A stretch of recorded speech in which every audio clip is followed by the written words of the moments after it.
wahai para ustadz, wahai para kiai, wahai para habaib, sudahkah kalian menghidupkan Islam? Sudahkah kalian menghidupkan dakwah? Sudahkah kalian menghidupkan agama?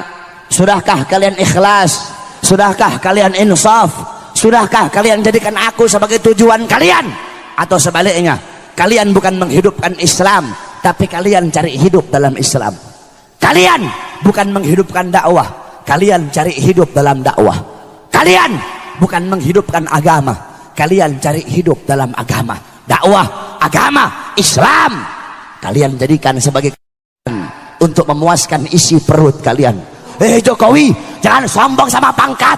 Megawati, jangan sombong sama pangkat. Tito, jangan sombong sama pangkat dan jabatan kamu. Di atas kalian ada Allah. Jokowi di akhirat dipites kayak kutu sama Allah Subhanahu wa taala.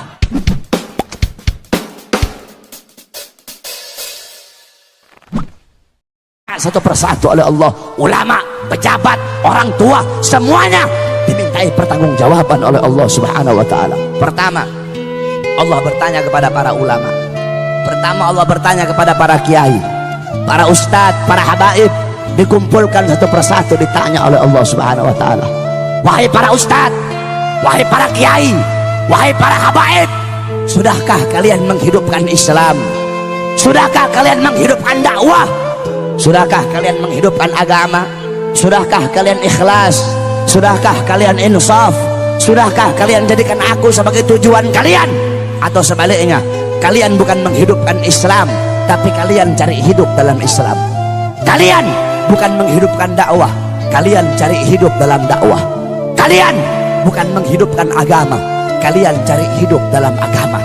Dakwah, agama, Islam kalian jadikan sebagai untuk memuaskan isi perut kalian, untuk memuaskan hawa nafsu syaitan kalian, kata Allah Subhanahu wa taala.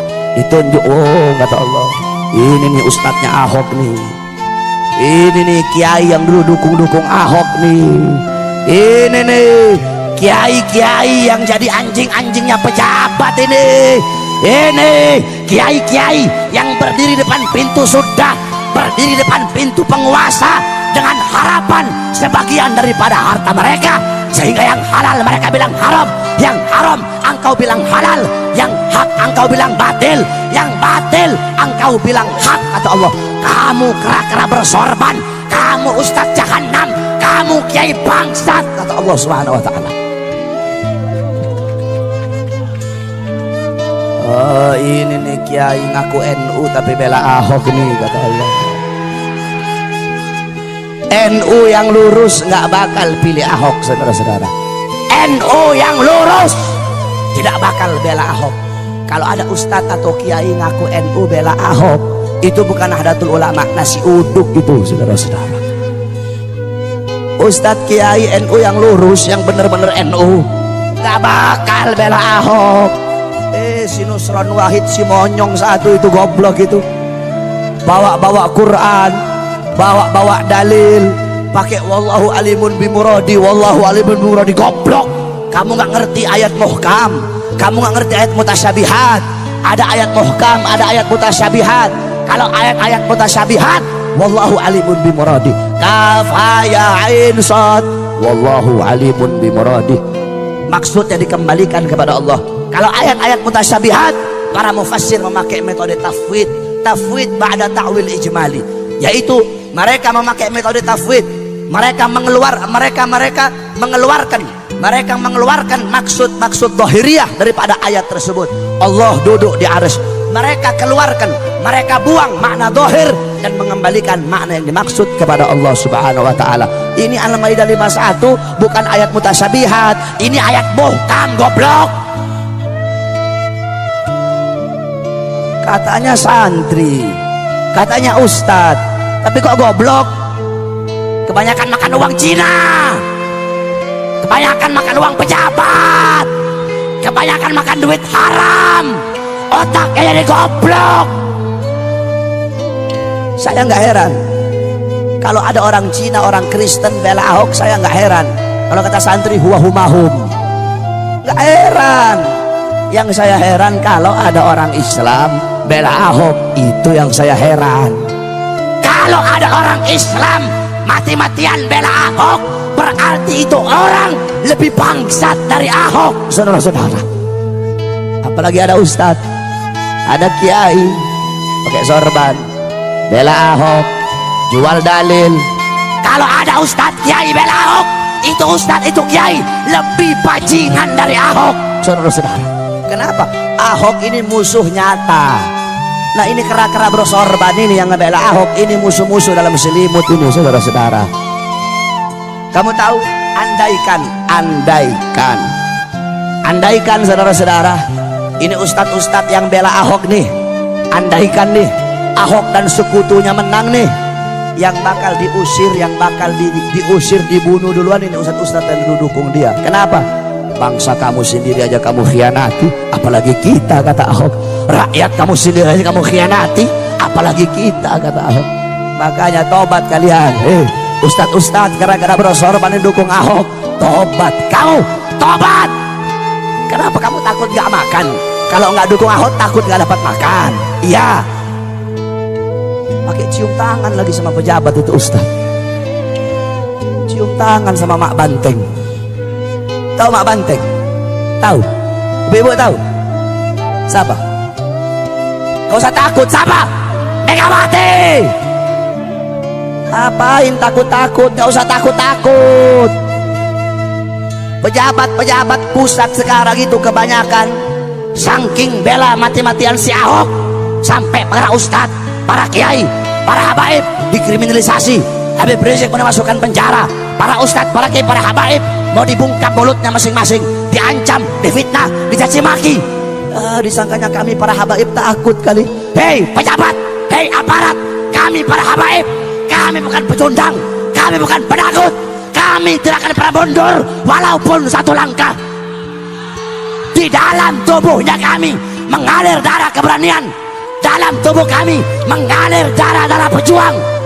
Kami punya kakek-kakek udah biasa dibunuh, kakek-kakek kami biasa dicaci maki, kakek-kakek kami biasa dipenjara. Kami punya kakek Sayyidina Ali bin Abi Thalib difitnah, dicaci maki di mimbar-mimbar sampai beliau dibunuh. Beliau dibunuh. Kenapa beliau dibunuh? Beliau dibunuh karena beliau dengan lantang menyuarakan kebenaran melawan para pejabat-pejabat yang zalim, saudara-saudara. Kami punya datuk Sayyidina Hasan bin Ali, beliau wafat diracun. Kenapa beliau mati diracun? Beliau mati diracun, beliau dibunuh karena beliau dengan lantang menyuarakan kebenaran melawan para pemerintah yang zalim. Kami punya kakek Sayyidina Husain bin Ali, Husain bin Fatimah binti Rasulullah, beliau wafat dibunuh, dipenggal kepalanya, saudara-saudara, terpisah kepala dengan jasadnya. Kenapa beliau dibunuh? Beliau dibunuh karena beliau dengan lantang menyuarakan kebenaran melawan para pemerintah yang zalim. Darah-darah beliau mengalir di dalam tubuhnya kami para habaib, maka kami akan tetap tegak berdiri menantang segala macam kezaliman. Kami tidak akan tunduk, kami tidak akan tunduk kepada maksiat, tidak akan tunduk kepada mungkarat, tidak akan tunduk kepada dalalat, tidak akan tunduk kepada sayyiat, tidak akan tunduk kepada mukhalafat. Semakin kalian bungkam mulut kami, semakin kalian bungkam mulut kami akan semakin meneriakkan kebenaran, saudara-saudara. Jikalau kalian maju satu langkah untuk melawan para ulama kami, maju satu langkah untuk melawan para kiai kami, maju satu langkah untuk melawan para habaib kami, maka kami umat Islam, kami para santri maju 1000 langkah untuk melawan kalian. Allahu Akbar. Jangan macam-macam kamu sama santri, sama ulama. Indonesia, tanah Indonesia telah dicuci dengan darah para ulama, dicuci dengan darah para santri, dicuci dengan darah para pahlawan. Kalian duduk petentang-petenteng, ngambil manisnya doang, pakai sok-sokan lagi memusuhin para ulama. Jangan sombong sama pangkat kamu. Jokowi, jangan sombong sama pangkat. Megawati, jangan sombong sama pangkat. Tito, jangan sombong sama pangkat dan jabatan kamu. Di atas kalian ada Allah. Jokowi, di akhirat dipites kayak kutu sama Allah Subhanahu wa taala. Jangan pangkat sama jabatan, tahta dan kekuasaan. Jadilah kalian pejabat-pejabat yang baik. Tanah Indonesia telah dicuci dengan darah para ulama, darah para syuhada. Kalau bukan para ulama, kalau bukan para santri, kalau bukan karena para pahlawan, tidak akan terbuka gerbang kemerdekaan Indonesia, saudara-saudara.